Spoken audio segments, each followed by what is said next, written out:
Vasily Lomachenko, great fighter, has retired from boxing. He retires with a record of 18 wins and 3 losses. Okay? Now, out of those 3 losses, he was robbed twice. Okay, he was robbed against Salido in only his 2nd professional fight, and he was robbed against the most boring fighter in the history of boxing, Devin Haney. Okay, we all know that. Lomachenko, gold medalist, crazy amateur record, something like 390 wins with 1 loss, something like that. Yeah, truly, he'll go down as one of the greats. Now, in saying that, I do believe that Lomachenko will be underrated in terms of historic boxers, because 18 wins, 3 losses, it's not a record that some of the great fighters have. It's not comparable in terms of numbers to Manny Pacquiao, Joe Louis, Ali, right? Some of the greats, right? But that is just in terms of numbers, right? That's all it is. It's numbers. Now, of course, you do need to rack up a certain number of fights against quality opposition to be considered great. But when it comes to a guy like Lomachenko, or another one is Inoue, right? These guys,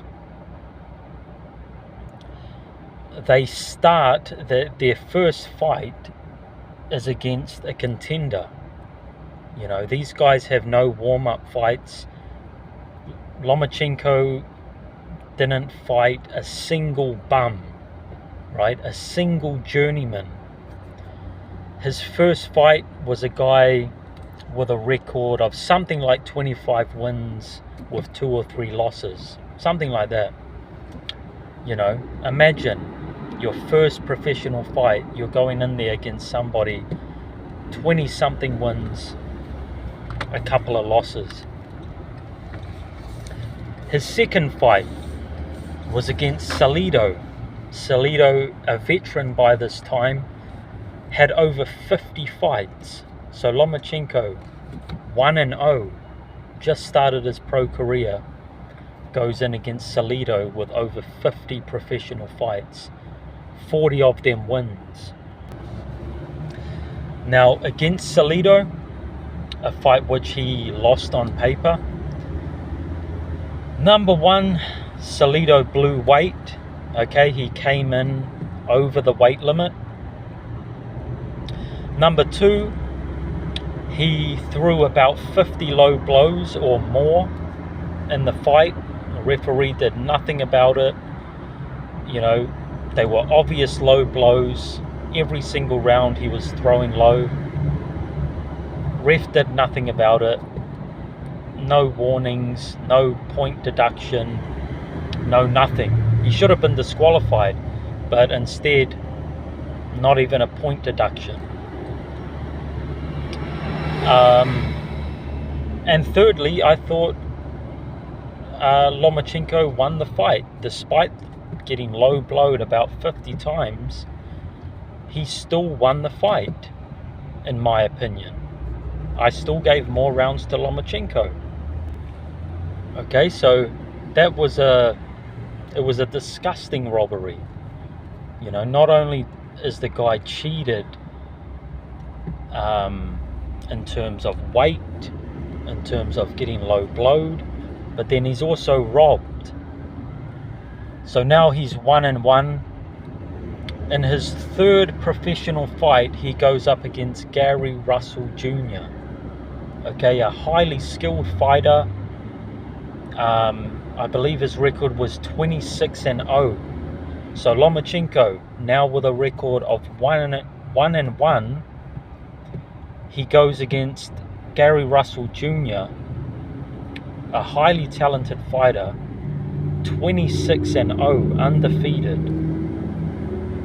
Lomachenko schools him. It's not even close.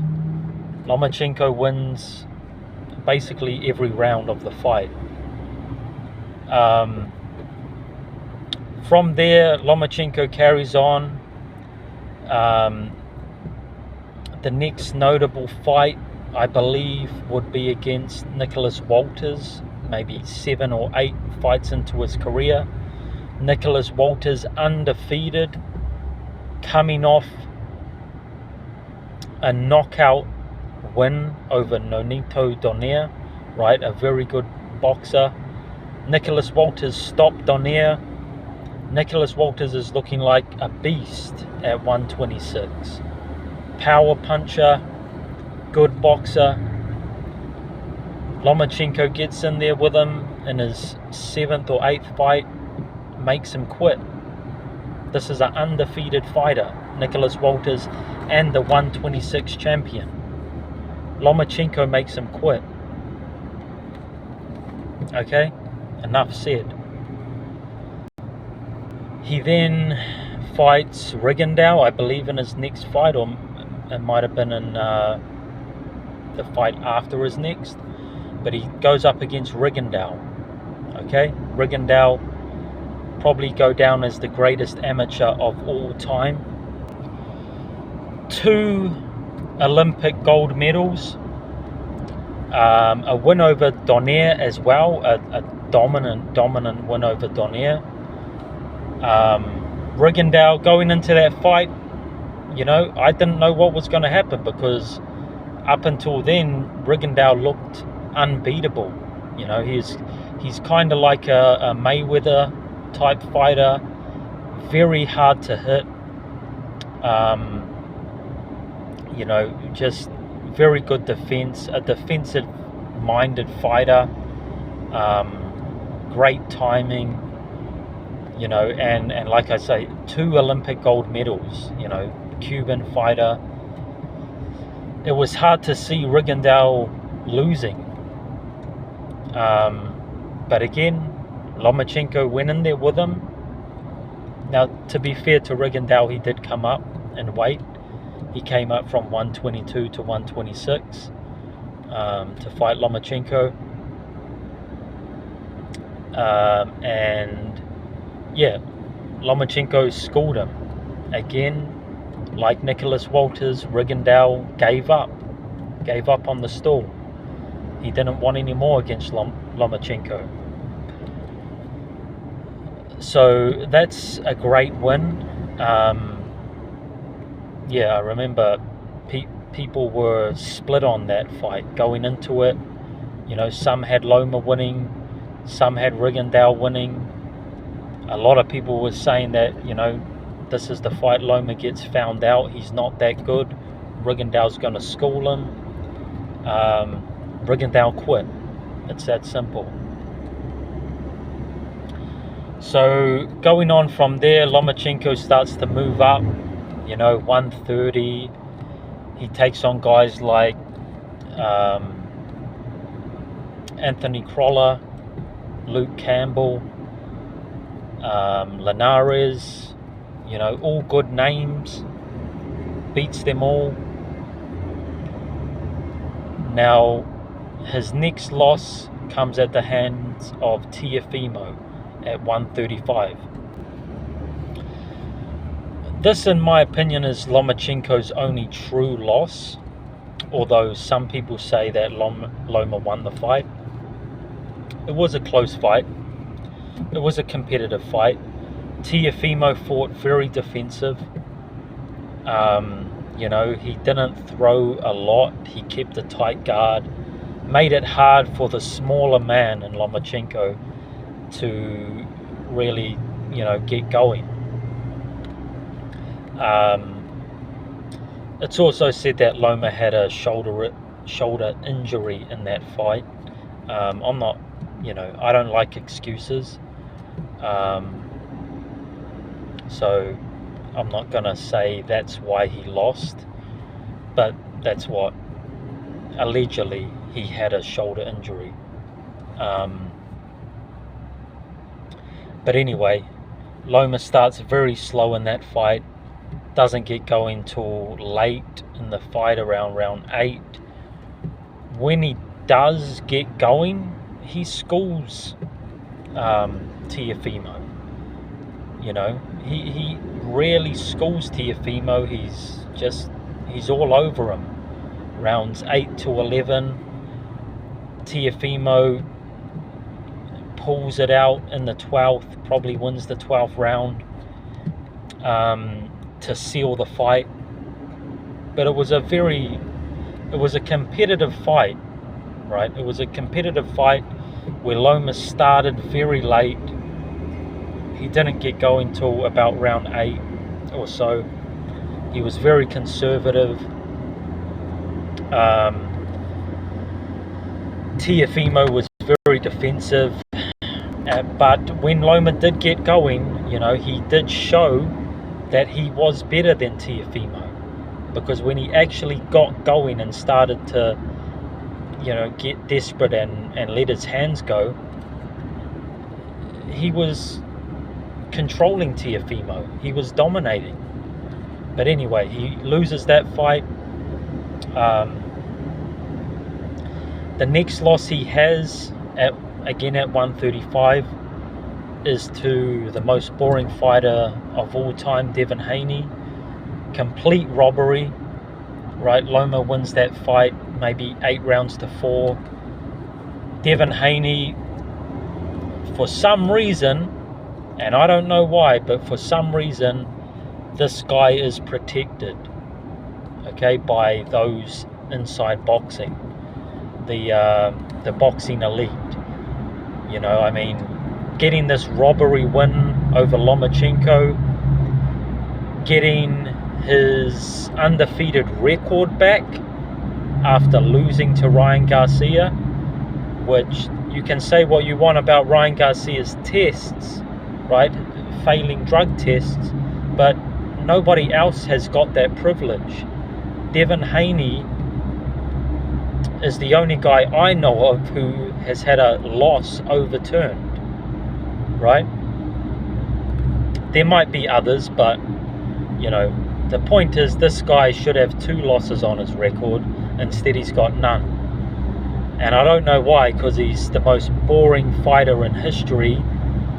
He's got no fans, he brings no entertainment to the table, and yet they protect him. It makes no sense. But anyway, Lomachenko robbed against Devin Haney. Loma goes on. I'm not sure how many fights he had after Haney, but he ends his career with a win, a victory over Kambosos, a stoppage win as well. Kambosos only lost 3-4 fights, but Loma becomes the first guy to stop Kambosos in his last ever fight. Listen, what I want to say about Lomachenko is he's one of the greatest skilled fighters of all time. Let's compare him to Devin Haney for a second. Some people say that Devin Haney is a skilled fighter, right? But let me ask this question: what's easier, to fight on the front foot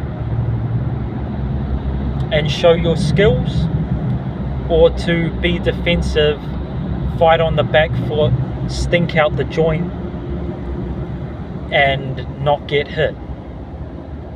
Fighting on the front foot and dodging punches, being defensively minded, blocking shots while being aggressive, That's a million times harder than being on the back foot like a Devin Haney or a Shakur Stevenson. You know, Devin Haney, Shakur Stevenson, people call these guys talented, but all they do is sit on the back foot, jab, be defensive, don't want to get hit. Loma took chances. He went after his opponent. He tried to stop his opponents. He tried to break them down, right? And he still showed incredible skill. That is a million times harder to do than what Devin Haney does. You know, so all the people that think that a skilled fighter is a guy like Devin Haney, or even a Mayweather. You know, Mayweather, a lot better fighter than Devin Haney, a lot better than Shakur, but very defensive. You know, very, very defensive, which doesn't take as much skill. The skill of moving forward while blocking punches, landing your own, breaking your opponent down, those skills are a lot harder than staying on the back foot, right? Jabbing, trying to keep a guy away, slipping punches, but you're slipping punches because a guy is trying to dive in against you because you're running away. But Lomachenko, he could slip punches coming forward. You know, those skills that Lomachenko has are far superior to a Devin Haney or Shakur Stevenson, or dare I say it, even a Mayweather.